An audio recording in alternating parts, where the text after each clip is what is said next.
쌤, 오늘은 기후변화와 관련하여 어떤 얘기를 해주실 건가요?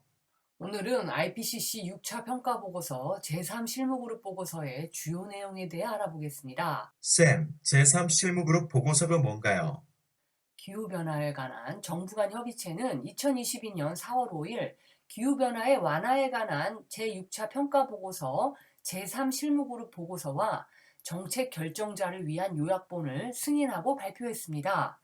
제3 실무그룹 보고서는 당사국들이 입장 표명을 하면서 승인이 애초 계획보다 48시간 지연되었는데요. 과학적 연구 사실에 기반한 내용이 주가 되는 실무그룹 1, 2에 비해 실무그룹 3은 기후변화에 대응해서 온실가스를 어떻게 감축해 나갈 것인가가 주제이므로 나라마다 입장이 달라서 많은 논의가 이루어지기 때문입니다. 인도는 개발도상국의 책임이 선진국보다 훨씬 작기 때문에 동일한 배출량 감축안을 받아들일 필요가 없다는 의견을 개진하였다고 합니다. 1, 2, 3 실무그룹 보고서와 3개의 특별보고서를 종합한 종합보고서가 2022년 9월에 발간될 예정입니다. 제3 실무그룹 보고서는 총 2913페이지 분량이며 정책 결정자를 위한 요약본 63페이지를 따로 발간하였습니다. 보고서는 총 17장으로 구성되어 있는데요. 서론, 배출 추세, 완화 경로, 수요 측면의 완화 조치, 산업군별 완화 조치, 비기술적 완화 조치, 이렇게 크게 5부분으로 구분할 수 있습니다. 보고서의 각 장 제목은 다음과 같습니다. 쌤, 제3 실무그룹 보고서에서 얘기하는 중요한 메시지는 뭔가요? 제3 실무그룹 보고서에서는 1.5도씨 지구온난화 제한 목표를 달성하기 위해서는 2030년까지 전 세계 온실가스 순 배출량을 2019년 대비 43% 감축해야 하며 지구온난화를 1.5도씨로 제한하기 위해 경제적, 사회적, 제도적 시스템 전환이 필요하다고 얘기하고 있습니다. 제3 실무그룹 보고서의 주요 내용을 정책 결정자를 위한 요약본을 중심으로 살펴보겠습니다. 소개 및 구성에 대해서는 이미 살펴보았고요. 최근 발전 및 현재 추세에서는 과거부터 현재까지의 온실가스 배출량과 그 특징을 제시하였는데요. 전 지구적으로 2019년 연간 59기가톤의 온실가스가 배출되었는데요. 이는 2010년 배출량 대비 12% 증가한 수치이며 1990년 배출량 대비 54% 높은 수치입니다. 2000년부터 2009년까지 연평균 2.1%가 증가했으며 2010년부터 2019년까지는 연평균 1.3%가 증가하였습니다. 모든 종류의 온실가스가 증가하는 추세인데요. 특히 불화가스는 온실가스 중에서 차지하는 비율은 적지만 증가 속도가 매우 빠릅니다. 1850년부터 2019년까지의 누적 순 이산화탄소 배출량은 2,400기가톤인데요. 이 중 42%가 1990년부터 2019년 사이에 배출되었습니다. 이는 1.5도씨 경로 탄소 허용 배출 총량의 5분의 4에 해당하는 막대한 양입니다. 보고서에서는 지역별 온실가스 배출을 세분화하여 지역별 배출 불균형에 대해서도 언급하고 있는데요. 1850년부터 2019년 배출량 중 최빈 개도국이 차지하는 비중은 0.4%에 불과하며 군소도서국은 0.5%에 불과합니다.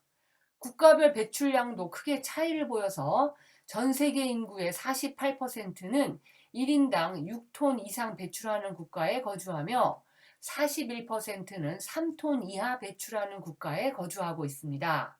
기후변화 완화 기술의 보급 동향에 대해서는 저배출 기술, 정책 수단, 디지털화라는 주제로 살펴보고 있는데요.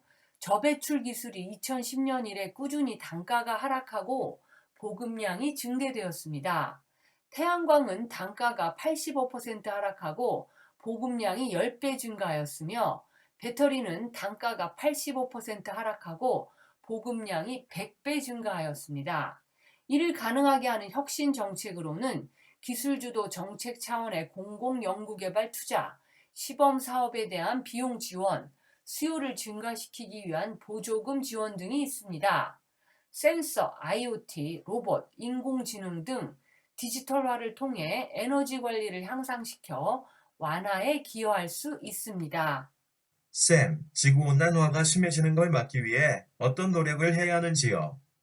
지구온난화 제한을 위한 시스템 전환에서는 1.5도씨, 2도씨 등 다양한 수준의 지구온난화를 제한하는 배출 경로를 확인하고 부문별, 시스템별로 여러 완화 방법을 평가했습니다. 제3실무그룹 보고서에서는 제1실무그룹에서 제시한 시나리오인 SSP보다 더 세분화된 카테고리 1부터 8까지의 경로를 제시하고 있습니다. C1부터 C8까지 경로는 제3실무그룹의 데이터베이스 2266개 시나리오 중 역사적 트렌드, 일관성을 기준으로 1686개 시나리오를 선별한 뒤 기후 에뮬레이터를 바탕으로 추출되었습니다. 각 경로는 온난화 수준을 초과할 가능성을 기준으로 분류하며 연간 배출량, 정점 및 넷제로 달성 연도, 2100년 온난화 정도에 대한 예상값을 보여주고 있습니다. C1은 오버슛이 없거나 제한적으로 존재하면서 1.5도씨 온난화로 제한하는 경우이며 C8은 4도씨 온난화를 초과하는 경우입니다. 1.5도씨 지구온난화 제한 목표를 달성하기 위해서는 전 세계 온실가스 순 배출량을 2030년까지 2019년 대비 43%, 2050년까지 2019년 대비 84% 감축해야 합니다. 기존의 공급 부문에 대한 변화 없이 수요 측면의 조치만으로도 2050년까지 전 지구 배출량의 40 내지 70%를 감축할 수 있는데요. 최종 수요자들이 지속가능한 건강한 식이요법, 냉난방 방법, 재생에너지 활용 등을 선택할 수 있게 함으로써 온실가스 배출을 줄일 수 있습니다. 건강식단을 선택하거나 음식물 쓰레기를 줄이고 전기 자동차, 대중교통 이용, 걷기 등의 방법을 통해 배출량을 줄일 수 있습니다. 보고서에서는 에너지, 산업, 도시, 건물, 수송, 이산화탄소 제거 등 여러 분야의 완화 방법에 대해 평가하였는데요. 가장 탄소 배출이 많은 분야인 에너지와 산업 분야에서는 화석연료 사용을 줄이고 에너지 효율성을 높여야 합니다. 산업 부문에서는 생산, 수요 관리 등 가치사슬 전반에 걸쳐 감축 노력이 필요하며 저탄소 전력, 수소, 탄소 포집 저장 기술 등의 감축 수단을 활용해야 합니다. 도시 부문에서는 에너지 및 재료 소비를 줄이고 저배출 에너지원으로의 전환과 연계한 전력화, 도시 환경에서 탄소 흡수 및 저장 향상 등의 노력으로 온실가스를 효과적으로 감축할 수 있습니다. 건물 부문에서는 건물의 전생의 설계 단계에서 저탄소 건설 재료를 포함한 에너지 효율화와 재생에너지 활용 정책을 포함한 통합적인 감축 전략이 필요합니다. 수송 부문의 경우 육상 수송 부문에서는 전기차를 도입하는 것이 가장 큰 배출 저감 잠재력을 가지며 장거리 수송인 해운 항공 부문은 바이오 연료, 저배출 수소와 같은 기술이 필요합니다. 열대지역 산림을 개간하지 않는 등 산림과 생태계 보전, 관리, 복원 방법으로 농업과 임업 분야에서도 비용에 비해 큰 온실가스 저감 효과를 볼 수 있다고 강조했습니다. 넷제로, 즉 탄소 중립 달성을 위해서는 감축하기 어려운 잔여 배출량을 상쇄하는 이산화탄소 제거가 불가피하지만 기술적 적용 가능성 및 지속 가능성 측면에서 난관이 있습니다.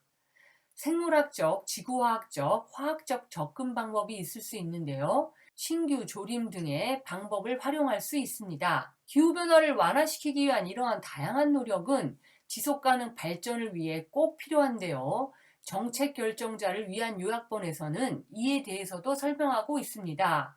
쌤, 기후변화를 완화시키기 위한 노력과 지속가능 발전은 어떤 관련이 있는지요?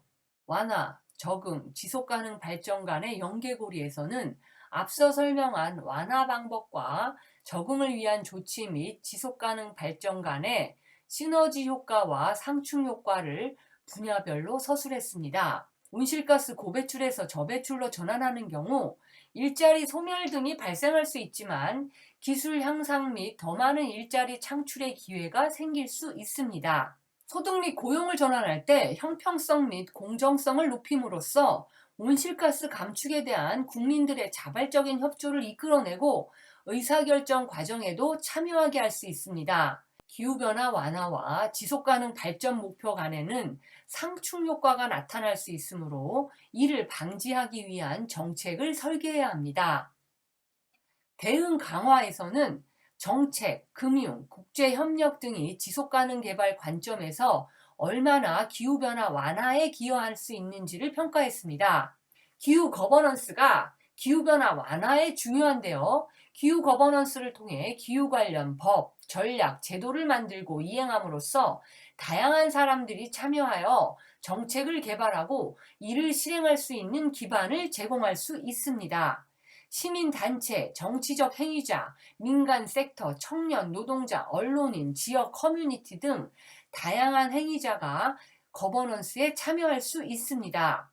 기후변화 완화를 위한 규제 정책과 탄소 가격제 등의 경제적 정책이 상호 보완적으로 사용될 필요가 있습니다.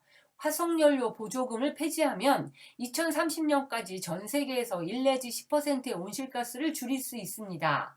다만 경제적 취약그룹에 부정적인 영향을 줄 수 있습니다.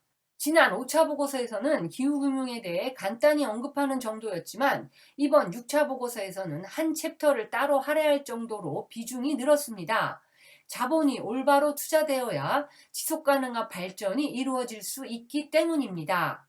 2030년까지 지구온난화를 1.5도씨 또는 2도씨 미만으로 제한하기 위해서는 완화 부문에 대한 투자가 현재의 3 내지 6배로 이루어져야 합니다.